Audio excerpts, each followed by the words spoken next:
Bonjour à tous, j'espère que vous allez bien, on se retrouve pour le brief du jeudi 14 octobre 2021. Donc aujourd'hui, comme d'habitude, on parlera du Bitcoin bien évidemment, on parlera d'Ethereum rapidement et on parlera de Riff qui du coup se réveille là pendant que je voulais en parler, c'est un peu dommage, il me semble qu'il break out encore plus. Ouais, bon, j'avais préparé ça ce matin, bon c'est pas grave, on en parlera quand même. C'est pas trop grave, techniquement très intéressant. Et il me semble qu'on en avait déjà parlé, je vais aller voir sur CoinMarketCap, je vais préparer ça, je vais me respoil comme je le fais beaucoup en ce moment. Et il me semble qu'on en avait déjà parlé justement, il y avait des news qui arrivaient pour décembre. Et vous expliquais un petit peu, pour ceux qui s'en souviennent par exemple, les keynotes d'Apple, ou je sais plus si c'était lui, ou par exemple Rockstar qui annonce un jeu, etc. Enfin j'y reviendrai dessus, les nouveaux doivent se dire mais qu'est-ce qu'il nous raconte lui? Ne vous inquiétez pas, on y reviendra après. Alors, pour Bitcoin, pour l'instant, rien n'a changé pour l'instant. On reste dans une dynamique haussière, donc ça continue de monter. Ce qui est assez intéressant, c'est de voir que ici, pour l'instant, on est toujours dans notre fameuse zone où les spreads continuent un petit peu de monter, donc ce qui montre que la pression acheteuse sur les dérivés est toujours présente. Ça continue toujours d'acheter un petit peu sur les dérivés. Ça, on peut le supprimer d'ailleurs, on s'en fout pour l'instant. Donc là, on voit qu'au niveau des spreads, ça continue de monter, on continue d'acheter un petit peu sous la giga résistance, je répète, qui est ici, on est en train de rentrer dedans, c'est la grosse résistance du Bitcoin. Faut savoir qu'on a l'approbation des ETF bientôt, je connais pas la date, mais c'est en octobre. Donc, soit ça fait effet celle de news, honnêtement je doute qu'on marque un top avec le ETF, c'est ce que je disais aux élèves tout à l'heure. Il y a trop de gens qui sont venus shorter sur cette montée ici pour qu'on marque un top. Peut-être un petit nettoyage pour aller breaker la TH, ou alors que le ETF nous serve de news pour breaker la TH. Le truc c'est que tout le monde est déjà au courant, qu'on sait quasiment que ça va être accepté. Donc peut-être un petit sell de news histoire de, mais ensuite breakout. Honnêtement, je vois bien les médias, justement, si Bitcoin fait un nouvel ATH avec aux environs des dates de l'ETF, que les médias disent Bitcoin, nouvel ATH, les nouveaux milliardaires qui investissent dans le Bitcoin, les ETF, l'entrée des investisseurs institutionnels, des milliardaires, Soros, etc. Voilà, tout ça. Qu'en gros, ils bombardent le crâne des gens avec ça, et que les nouveaux se disent c'est le moment d'investir dans le Bitcoin. Qui au final n'est pas faux, entre guillemets, je le mets bien entre guillemets, parce qu'un nouvel ATH est quand même. Il y a un adage qui dit donne-moi un nouvel ATH, je te donnerai un nouveau buy, donc un nouveau buy. Et tout simplement parce que oui, il y a des investisseurs qui attendent le nouveau sommet pour entrer ici, qui tout simplement, comme ici, donnent l'information, le message que l'asset a plus de potentiel, l'asset peut aller chercher une capitalisation plus élevée.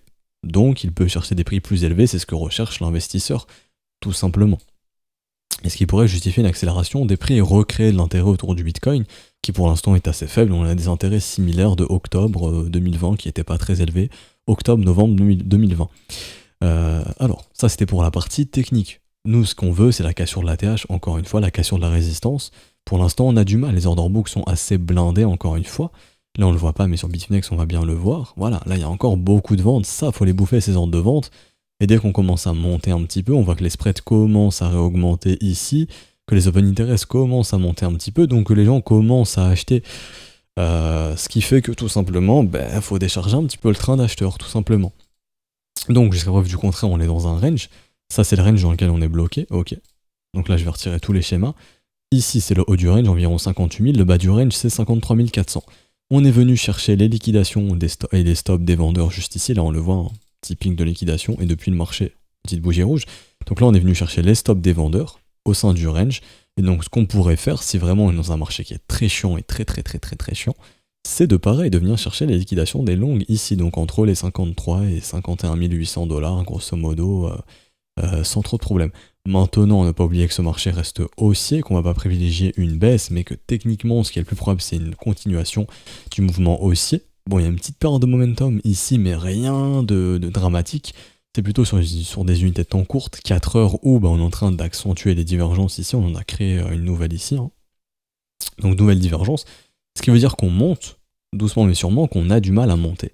Et que donc on est bien dans une consolidation, puisque les divergences annoncent consolidation, ok, et que généralement, quand des divergences s'accumulent comme ça, il y a deux possibilités, soit une grosse accélération du mouvement, et là on bouffe toutes les divergences, donc on accélère, ou alors on se mange généralement, comme on a eu du coup le 7 septembre, ici, comme ceci là.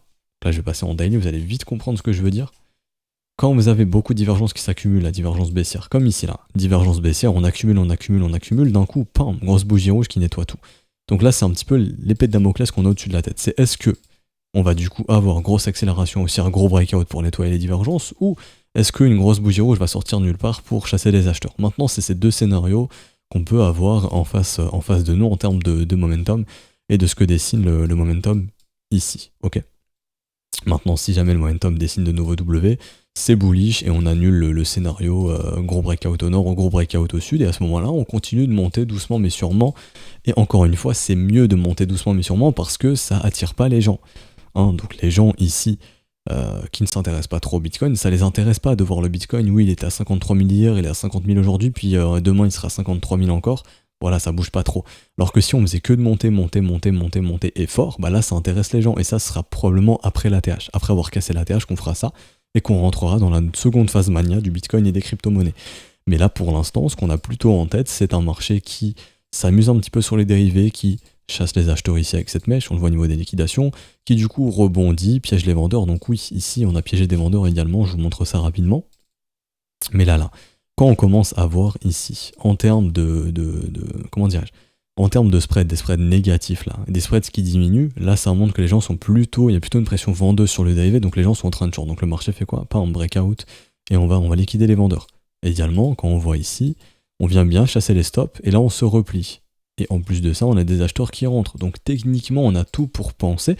Après, le Bitcoin est très bullish, donc franchement, pour faire baisser le Bitcoin, c'est compliqué à l'heure actuelle. Mais en tout cas, de ce matin, ce qu'on a sous les yeux, c'est plutôt un funding qui monte, des spreads qui montent, un intérêt qui est monté, après avoir chassé les stops des vendeurs. En plus de ça, il n'y a plus trop de liquidation short à venir chercher. Il y avait toutes ces liquidations qu'on est déjà venu chercher, maintenant il n'y a plus grand chose à part jusqu'au 59 007. Donc ce serait vraiment, techniquement, potentiellement la dernière poussée pour essayer d'aller liquider un petit peu de long. Il y a toujours ici des longs qui nous attendent, des liquidations longues, mais surtout un paquet de longues à liquider ici. Donc, si on fait la réciproque de ce qu'on a fait côté vendeur, c'est-à-dire de venir chercher les stops et liquidations des vendeurs, on pourrait venir chercher cette fois-ci les stops et liquidations des acheteurs. Donc, en gros, on a tapé la borne haute du range, on a chassé un petit peu de stop, on peut taper la borne basse du range et chasser aussi un petit peu de stop. Maintenant, on verra bien ce qui arrange le marché de faire quoi que ce soit, tout simplement. Ok. Mais là, le fait d'avoir des divergences de momentum et le marché qui est juste venu pour l'instant taper des stops, et si on réintègre le range, bah, ça peut nous amener à penser qu'on peut revisiter le bas du range. Grosso modo, ça c'est le range. Okay, si on a tenté d'extraire, de s'extraire vers le haut, qu'on n'a pas réussi, bah, techniquement on peut retourner vers le bas du range pour soit faire ça, ou alors tac, ou pam pam. Pourquoi je mets que des situations haussières pour le moment? Parce que la dynamique reste haussière, je peux pas être bearish sur le Bitcoin. Actuellement, c'est impossible. C'est impossible. On voit idéalement ici que ça fait 1, 2, 3, 4 jours, là, bientôt 4 jours, hein, qu'on est bloqué sous ce niveau, sous ce seuil des 57 500 $. Il y a vraiment, ce niveau est vraiment défendu. Enfin, c'est vraiment, vraiment défendu, et ça a déjà été défendu par le passé, cette zone. Ici, on le voit, là, grosso modo, là, toute cette zone, elle a vraiment été défendue massivement. Donc là, c'est une grosse résistance sur laquelle on est bloqué. Donc c'est pour ça, il ne faudrait pas exclure une petite chasse au stop, là, juste sous ces niveaux, comme on avait vu hier ensemble, pour repartir ensuite et tenter de faire le breakout, histoire de sortir les acheteurs qui sont en train d'être accumulés depuis le 6 octobre sur le Bitcoin au niveau des contrats dérivés. On le voit ici, là. Ça on en a parlé également hier, mais dans ce range, il y a quand même un peu d'acheteurs sur les dérivés. C'est pour ça que je serais étonné, mais si le marché le fait tant mieux, je serais étonné qu'on vienne pas faire un petit tour ici avant d'aller breakout. Honnêtement, ça m'étonnerait un petit peu. Maintenant, encore une fois, je le répète, si le marché ne le fait pas, tant mieux. C'est que c'est vraiment très bullish et qu'il y a vraiment beaucoup de vendeurs à sortir, parce que actuellement, tous ceux qui ont shorté le Bitcoin, que ce soit ici, ou même ici, où est-ce qu'ils sont en train de se protéger au niveau des stops et liquidations? Bah, au-dessus de l'ATH. Donc on sait que là, il y a un paquet de vendeurs à liquider, donc on n'est plus très loin. Mais avant d'aller chercher ça, est-ce que c'est pas plus rentable de sortir un peu d'acheteurs court terme pour aller faire le breakout, aller chercher les vendeurs? C'est ce que je me dis. Si j'étais market maker, c'est ce que je ferais probablement. Après, je ne suis pas market maker, donc je peux me tromper, bien évidemment. Voilà. Du coup, pour l'analyse du Bitcoin, j'ai fini, j'ai pas grand chose d'autre à dire. Ethereum, du coup, où est-ce qu'il est Ethereum en termes d'order flow? C'est ici, Ethereum, c'est un peu similaire, dans le sens où les spreads commencent à monter, l'open interest commence à monter, donc là on a aussi de l'acheteur qui est rentré sur Ethereum, donc un petit dip sur Ether pour ensuite repéter la résistance, pourquoi pas. C'est surtout techniquement où Ethereum est intéressant. Ici on a une épaule, cette épaule inversée, donc les épaules, cette épaule inversée, je préfère généralement les prendre en compte sur vraiment des bottoms, mais là on peut la prendre en compte aussi également, donc épaule, tête, épaule droite, ligne de coup, donc tac, tac, tac, tac, tac, breakout. Comment calculer? Moi, je calcule ainsi mes objectifs d'épaule tête épaule. Simplement, extension de 168 à 200%, donc ça, je vais le noter. Hop. Donc ça, c'est les objectifs de mon épaule tête épaule inversé. Garage zone ici, donc, hop, IHS. Donc, Head and Shoulders inversé ici, Inverted Head and Shoulders en anglais. Target. Et donc, ce serait entre les 4300 et les 4191. Techniquement, ce qu'il faut, c'est juste une cassure ici des 3675 $, un réel breakout pour donner vie au target d'épaule tête épaule. Et donc, il se retrouverait entre les 4003 et les 4700, donc ce qui offrirait un nouvel ATH, tout simplement. Voilà, pour faire très très simple. À noter également que la big résistance d'Ethereum, c'est la giga, les décors de chandelle ici à 3900, donc les 4000 $ sont l'énorme résistance d'Ethereum, tout simplement. Voilà, j'ai fini pour Ethereum ici et Bitcoin, et on s'attaque à Riff qui du coup m'a fait son breakout pendant mon brief. Alors ça je peux supprimer, donc on avait les news ici, il me semble quelques petites news, on a les news pour décembre, donc on appelle ça des Zepha drivers fondamentaux bullish, donc en gros c'est une news, enfin ce sont des événements fondamentaux qui sont bullish et qui arrivent a posteriori, donc ils peuvent donner une direction haussière au marché jusqu'à ce que ça arrive et que ça puisse faire son rôle de sell de news. Pour ceux qui s'en souviennent, je vous ai expliqué un petit peu par exemple, quand Apple annonce de nouveaux produits, je sais pas moi, voilà, ils disent en gros, la keynote ce sera en septembre, ils l'annoncent ici, on sait qu'on risque d'avoir un rallye jusqu'en septembre. Une fois que la keynote arrive, on a le sell de news parce que c'est bon, les produits sont arrivés, et ensuite on attendra les chiffres de vente, voir s'ils sont bons pour se dire, ok, s'ils sont corrects, on peut reprendre de la valeur par exemple. C'est comme par exemple, vous prenez Rockstar, sachant que ça parle à beaucoup de gamers, qui par exemple va annoncer un prochain jeu. Donc je sais pas moi, le prochain GTA, probablement que les prix vont monter dès que l'annonce va arriver, parce que ça va arriver comme ça comment dirais-je, de façon, voilà, ça va arriver un peu de nulle part, vous voyez, on sait qu'il y aura un prochain jeu, mais on ne sait pas quand est-ce que ça va être annoncé, donc ça, ce sera bullish. Pourquoi? Parce que qui dit un nouveau jeu dit de nouvelles futures ventes records, parce qu'on sait qu'ils font des records sur records, en tout cas de très bonnes ventes, donc dit que les revenus vont augmenter, et une entreprise dont les revenus montent, techniquement, c'est censé connaître une accélération. Du coup, je ne connais pas le ticker de Rockstar Games, peut-être Tech2, je sais pas du tout, voilà, Tech2 Interactive. Donc c'est plutôt Tech2 qui devrait justement reprendre en valeur ici. Et on devrait donc voir les revenus augmenter ici. Quand le jeu sortira, mais ça le marché va le pricer avant. C'est ça le but du buy de rumeur, celle de news. Quand la news arrive, quand l'annonce du jeu arrive et qu'en gros le jeu sortira à telle date ou aux environs de telle date, on sait que grosso modo le marché risque d'être haussier jusqu'à cette date. Ok? Parce qu'on attendra que le jeu arrive, dès que le jeu arrive, probablement celle de news. Ensuite, on sait que les chiffres se rebondent, donc là, le marché pourra créer un dip et repartir probablement ensuite. Donc là, je prends l'exemple d'une entreprise qui fait du jeu vidéo, mais en crypto-monnaie, c'est pareil. C'est-à-dire que eux, ici, ils nous annoncent le Steam ecosystème et la Credit Card, j'ai l'impression, qui arrive. La Riff Credit Card, donc tout ça, debit card, donc tout ça, c'est des événements fondamentaux très positifs. On sait déjà qu'ils vont arriver, ok? Et ça depuis février 2021, ici, donc depuis très très longtemps. Donc le marché, probablement, prépare déjà son rallye en amont de ces news. Donc c'est pour ça ici que j'ai mis ça pour la fin d'année. Donc probablement que là, on va avoir un rallye haussier jusqu'à la fin d'année, potentiellement, en attendant que les news arrivent, donc pour avoir un sell de news, ensuite un dip pour reposer un bottom et repartir ensuite, etc., etc. Mais pour encadrer un trade, quand on a déjà les événements fondamentaux. Donc, les événements fondamentaux, c'est bien. Mais nous, ce qu'on veut, c'est FA plus AT donc. FA, donc événements fondamentaux, plus analyse technique. Ok. Donc, on a ce qu'on appelle la zone de rechargement, qui est notre zone de localisation. On sait très bien, on sait qu'on va focus nos achats dans cette zone. Pour ceux qui font du dollar cost average, vous pouvez acheter les yeux fermés dans cette zone sans attendre d'autres conditions, juste j'achète un petit peu, voilà, dans cette zone. Dès qu'on y est dedans, j'achète un petit peu toutes les semaines et je me crée un bon prix moyen d'achat. Et j'investis long terme et j'ai un bon prix un bon prix. Par exemple, il y a Warren Buffett qui dit en gros, vous allez surperformer 90% des traders qui vont investir tout d'un coup si vous investissez tout au long de votre vie. Et ça, c'est réel. Et par exemple, ici, si on investit un peu toutes les semaines, quand on est dans la zone de rechargement, vous créez un bon prix d'achat. Et là, pour le long terme, vous êtes bien. Maintenant, pour ceux qui attendent des conditions techniques, là, c'est en train d'arriver. C'est-à-dire que on est à l'aube. Ici, je retire tous les schémas.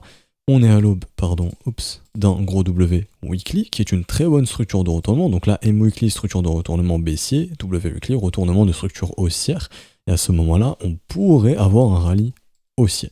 Donc, ce qui aurait pu encadrer le trade ici, pour moi en weekly, il y a plusieurs façons de le faire. Donc ça, je peux retirer, ça me gêne un petit peu. Alors, on passe en weekly, c'est une pattern que je vous ai expliqué qui est très puissante. Vous prenez la bougie la plus basse, vous attendez la cassure de son plus haut, donc ici actuellement on est en train de le faire, ça valide un second creux. C'est ce qui peut d'ores et déjà potentiellement valider notre second creux et potentiellement le gros W derrière, qui viendra d'ailleurs péter le premier arrêt ici, ce qui sera extrêmement bullish, ok. Donc ça, première raison de prendre le trade, ok. Donc là on attend la clôture, on met un ordre sur les 2189, pardon, et on peut rentrer ici. Ou alors, ici en daily tout simplement, on a le W qui est en train de se former, et ça, pareil. Donc là, on est en train d'avoir le breakout du W, donc c'est en train de breakout, on met un ordre ici et on attend d'être refil. C'est comme ça qu'on pourrait exécuter le trade. Donc il nous faut généralement 3 conditions. Ok. Première condition, ce serait la zone de rechargement. Deuxième condition, ici, soit on trouve une condition de momentum ou de volume, ou peu importe. Pour moi, la deuxième condition ici serait le biais qui devient bullish. Ça, c'est extrêmement positif. Ok. Quand le biais est devenu bullish ici, rallye, ça marche très très bien, généralement pour indiquer le momentum et la force du momentum. Donc là, on a vraiment un momentum qui redevient bullish. Oups, je voulais pas faire de replay. Donc là, on a vraiment un momentum qui redevient bullish. Et également, la troisième raison, c'est la structure, qu'on nous montre vraiment que ce marché se retourne. Donc on a une première structure ici, qui aurait pu faire office de trade, on est revenu tester, là on re-breakout, et ça c'est la deuxième structure. Donc techniquement, il y a des raisons pour rentrer à l'achat ici, quand on reviendra au tester les 0,02248 par exemple. Et donc, en prise de profit, là je vous aide un petit peu, normalement je suis pas censé le faire, c'est plutôt ça, je le fais plutôt avec les élèves, mais là on peut le faire aussi ensemble de temps en temps. Zone de rechargement de short, tout simplement, donc on sait qu'on va essayer de sécuriser les trades ici, donc une idée toute bête, j'entre ici, zone de rechargement de short à 100% ici, je sécurise l'investissement, je fais une prise de bénéfice en shad, 0,04511 environ, 0,046, je décide de passer à break-even, c'est-à-dire que si j'investis 100 € ici, je récupère mes 100 € là-bas, mon trade est définitivement sécurisé, je garde les 100 € de côté, je garde mes riffs. Comme ça, si riff à long terme, on sait jamais, il termine là-bas, hop, et que d'un coup, je sais pas moi, pour X ou Y raison, on pump et on termine là-bas, et vous avez envie de vendre là-bas tout, bah vous pourrez tout vendre là-bas, ou vendre sur la montée. Mais au moins, vous êtes serein puisque vous avez récupéré l'investissement ici. Voilà. Donc c'est une idée de trade comme une autre, ce n'est pas un conseil d'investissement, loin de là. C'est juste une démonstration de comment on peut fonctionner pour trouver le bon asset à acheter ou l'acheter, quelles seraient les conditions, comment faire de la prise de profit, pour bien sécuriser le trade, etc. Ce que je vois que les élèves en fait tous les jours. Mais là, bon, j'ai décidé de faire un exemple ici avec Riff en brief aujourd'hui. Donc on a les raisons fondamentales. Donc ce qui sont les news qui vont arriver là, qu'on a vu ensemble en décembre, Riff, Debitcard et le Steam Ecosystem Basket. Et également, on a les raisons techniques qui sont hop, localisation, donc un L pour localisation, momentum pour le biais qui est bullish, et la structure qui est donc les nombres W qui se dessinent dans cette zone de rechargement, ce qui est hyper positif, tout simplement. Et donc, en cas de nouvel ATH, quels seraient les objectifs? Les premiers objectifs que j'ai sous les yeux personnellement ici, c'est donc entre les 0,08 centimes, donc on va dire allez 9 centimes, allez, on va dire entre 8 centimes, pour pas se prendre la tête, et 10 centimes 6. Voilà, donc entre 8 et 10 centimes, en cas de nouveau sommet, ça serait une bonne zone de prise de bénéfice secondaire, ensuite, en cas de nouvel ATH. Voilà, vous savez tout.